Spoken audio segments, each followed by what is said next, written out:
Hello guys.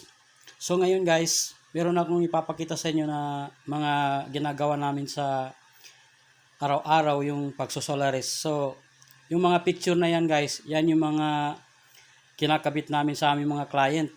Iba't ibang klase po. Kung budget meal, meron din kaming budget meal. Kung sa malakyan naman, meron din kami. Yan po yung mga ginagawa namin sa pang-araw-araw na aming kabuhayan. So, kung gusto nyong magpakabit sa amin ng solar, so, yan po sa mga picture na yan, yan po yung mga ginagawa namin mga solar sa aming mga client. So, nakakarating kami sa iba't ibang lugar.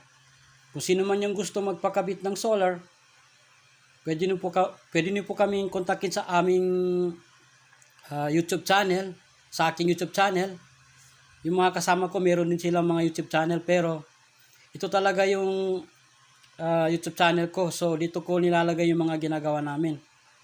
Usually, minsan wala rin kaming client. So, palagi kaming available kapag walang kumukontak sa amin na client. Since hindi pa kami masyado kilala, so, pinapakilala namin yung aming mga trabaho. So, ito na po siya. Ito na yung pinagmamalaki namin mga trabaho. Yung paglalagay ng solar. So, yung iba dyan is, hindi sa akin yan. Kinuha ko lang sa mga kapwa ko mga solarist. Pero, yung iba dyan, ako rin ang gumawa. Bali, pinapakita ko lang sa inyo kung gaano kaganda yung paggawa ng solar. So, yan na po siya guys.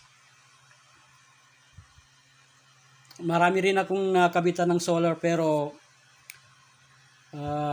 mas gusto ko pang marami pa ako ma-encourage na tao na magkabit ng solar kasi ito po talaga yung pinaka the best ngayon na source of energy yung pagsosolaris. So yan na po siya guys yung mga ginagawa ko sa aking mga client.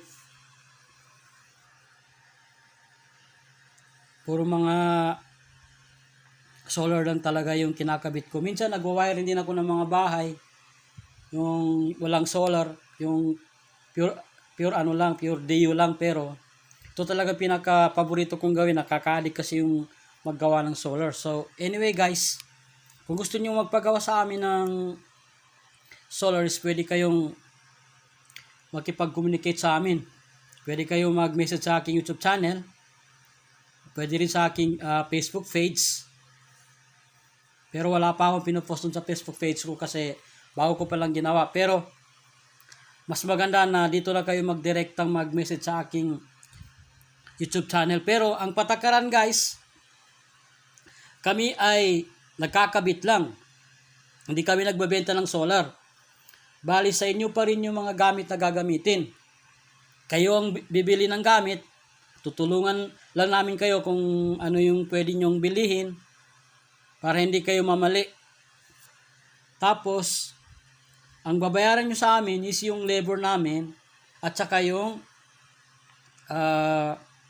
trabaho at saka yung gaano kapulido yung trabaho, yun ang binabayaran sa amin. I'm sure guys, di kayo magsisisi sa aming trabaho kasi gagalingan namin. Mas lalo pa namin gagalingan yung mga ginagawa namin. Kasi ito po yung kabuhayan namin is pagsosolarist. So, yan siya guys. Yung mga picture na yan. Yung iba dyan is mga ginawa namin. Yung iba naman is kinuha ko lang dyan sa kasi nagustuhan ko yung picture at saka at the same times makita nyo rin kung gaano kaganda yung pagsosolar. So, yan siya guys. Malinis yan. Naka-mount pa yan sa loob ng cable tray.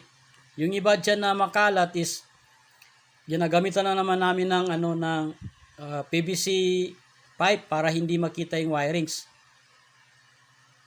Kompleto na guys yung trabaho namin. Nagkakabit kami ng solar panel, from panel to inverter at saka battery at saka yung mga parameter at saka paglalagay ng mga railings at saka yung paglalagay ng cable tray. So yan siya guys. Sana guys is marami kayong matututunan sa amin sa pag-install ng solar. Hindi lang kami basta nag-install guys. May tutorial din kami sa YouTube channel namin. Tinuturo namin kung paano ikabit yung mga panels, yung solar charge controller, at saka inverter, at saka battery, at saka yung mga breakers. At saka yung pinaglalagay namin ng mga surge protection device. So, yun lang guys.